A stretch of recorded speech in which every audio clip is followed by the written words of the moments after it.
आमे दीक्षा ग्रहण करिचे कौथरे आमे दीक्षा ग्रहण करिचे ना आपण माने समस्ते क्रिया जोगरे दीक्षा ग्रहण करिसंती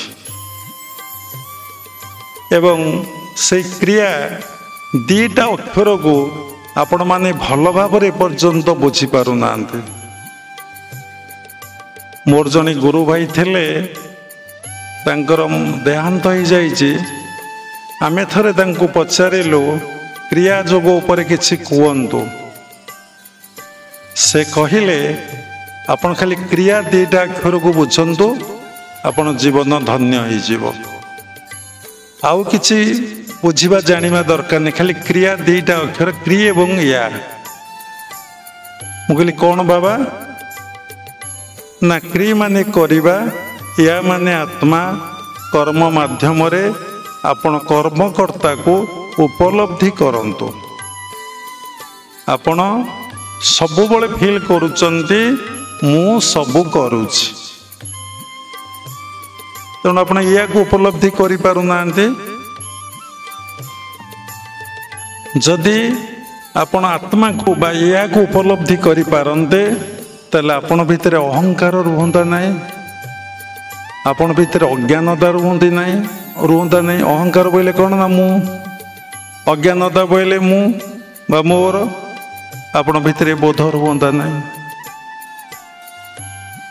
प्रत्येक समय रे आपण भितर मु मोर भाव आसुची। भागवतर जगन्नाथ दास लगिचंती देहरे करी अहंकार बोलई सर्वकर्म मोर बोलई करू अछि मुहि मोठारू कर्ता भिन्न नाई।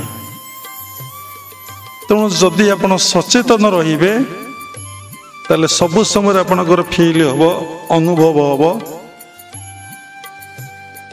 से आत्मा बाया सबु काम करूची कराउचंती आउ केही करू नांती। तेणु कर्म रे सचेतनता ही आपणकर आसीबो कौनसी कर्म भूल हब नहीं आउ कर्मटा आपणकर ज्ञान युक्त होगला प्रत्येक कर्मटा आपणकर अज्ञान युक्त आपण कर्म करूचंती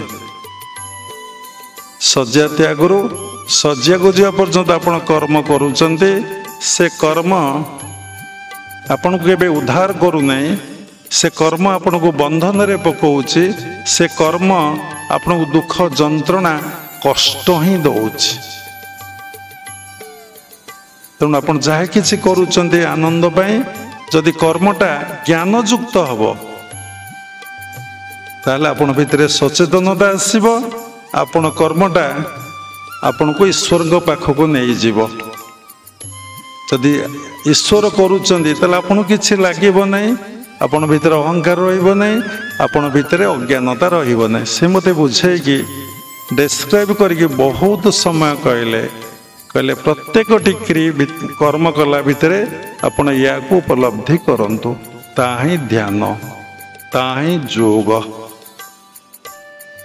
कहले क्रि सहित या मिसी गले ता होची जोग बा एकत्व भाव।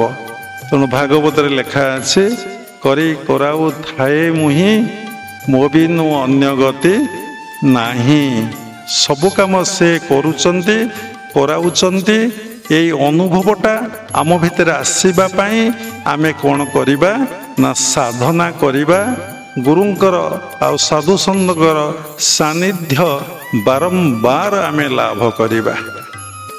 तेणु से कहले ये दीटा अक्षर को जीवन में भल लगी बुझंतु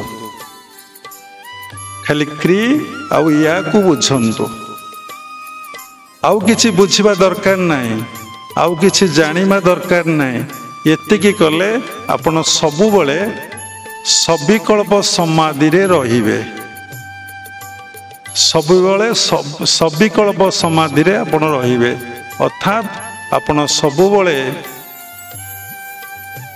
चेतना रे रहिबे सबु बळे आपण कोठी रहिबे ना चेतना रे सबु काम करूथेबे चाह पिउथेबे ଆଉ ମିଠାଟିଏ ଖାଉଥିବେ, ପ୍ରସାଦଟିଏ ପାଉଥିବେ, ରୋଷେଇ କରୁଥିବେ, ପିଲାଙ୍କୁ ପାଠ ପଢ଼ାଉଥିବେ, ଲ୍ୟାପଟପ୍ରେ ବସି କାମ କରୁଥିବେ ଏବଂ ଧ୍ୟାନ କ୍ଲାସ୍ ଗାଇଡ଼ କରୁଥିବେ, ସତ୍ସଙ୍ଗ କରୁଥିବେ, ଏନି ୱାର୍କ ଏ ସୃଷ୍ଟିରେ ଯେକୌଣସି ଜୋତା ପଲିସି କରୁଥିବେ ଏବଂ ପରିବା ବିକ୍ରି କରୁଥିବେ, ଧାନ କାଟୁଥିବେ, ଧାନ ଚାଷ କରୁଥିବେ, ଯାହା କିଛି ଆପଣ କରୁଛନ୍ତି କରନ୍ତୁ, ଯାଏ ଆସେ ନାହିଁ।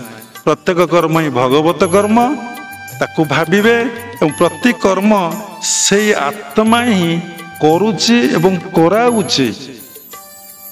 ମୁଁ କର୍ତ୍ତା ନୁହେଁ, ମୁଁ କର୍ମ ନୁହେଁ, ମୁଁ କାରଣ ବି ନୁହେଁ। ମୁଁ କର୍ତ୍ତା ନୁହେଁ, ମୁଁ କର୍ମ ନୁହେଁ, ମୁଁ କାରଣ ବି ନୁହେଁ। ଯଦି କର୍ତ୍ତା ଭାବିଲେ ଅହଙ୍କାର, କର୍ମ ଭାବିଲେ ଅହଙ୍କାର, କାରଣ ଭାବିଲେ ମୁଁ ଅହଙ୍କାର। ତେଣୁ ମୁଁ କର୍ତ୍ତା ନୁହେଁ, ମୁଁ କର୍ମ ନୁହେଁ, ମୁଁ କାରଣ ନୁହେଁ, ମୁଁ କିଛି ନୁହେଁ। ମୁଁ କିଛି ନୁହେଁ ଏ ଫିଲିଙ୍ଗସ୍ ଆସିବାଟା ବି ଅହଙ୍କାର। କେତେ ସୂକ୍ଷ୍ମ ଆଦି ସୂକ୍ଷ୍ମ କଥା। ଖାଲି କ୍ରିୟା ଦୁଇଟା ଅକ୍ଷରୁ ଯଦି ଆପଣ ଏ ଜନ୍ମରେ ବୁଝିବେ, ପ୍ରତ୍ୟେକ ପ୍ରାଣୀଙ୍କ ପାଇଁ ଏ କଥା, କେବଳ କ୍ରିୟା ଯୋଗୀଙ୍କ ପାଇଁ ଏ କଥା ନୁହେଁ। ତେଣୁ ପ୍ରତ୍ୟେକ ଯୋଗର ସାରାଂଶ ହିଁ କ୍ରିୟା ଯୋଗରେ ଅଛି। କ୍ରିୟା ଯୋଗ ହେଉଛି କମ୍ପ୍ଲିଟଲି ଜ୍ଞାନ ମିଶା ଭକ୍ତି ଯୋଗ। ଯେତେବେଳେ ଜ୍ଞାନଟାକୁ କ୍ରିୟାତ୍ମକ କରାଯାଏ ସେତେବେଳେ ତା ଭକ୍ତିରେ ପରିଣତ ହୋଇଯାଏ। ତେଣୁ ସବୁ ସମୟରେ ଆପଣ କ୍ରିୟା ଦୁଇଟା ଅକ୍ଷରକୁ ଆଗ ବୁଝନ୍ତୁ, ତାପରେ କ୍ରିୟା ଯୋଗକୁ ଅଭ୍ୟାସ କରିବେ। ଆଉ ହାୟର କ୍ରିୟା ନେଇକା ଯିବେ ଏବଂ ନିଜେ ଆଲୋକିତ ହେବେ ଏବଂ ଅନ୍ୟକୁ ଆପଣ ଆଲୋକିତ ହିଁ କରିବେ।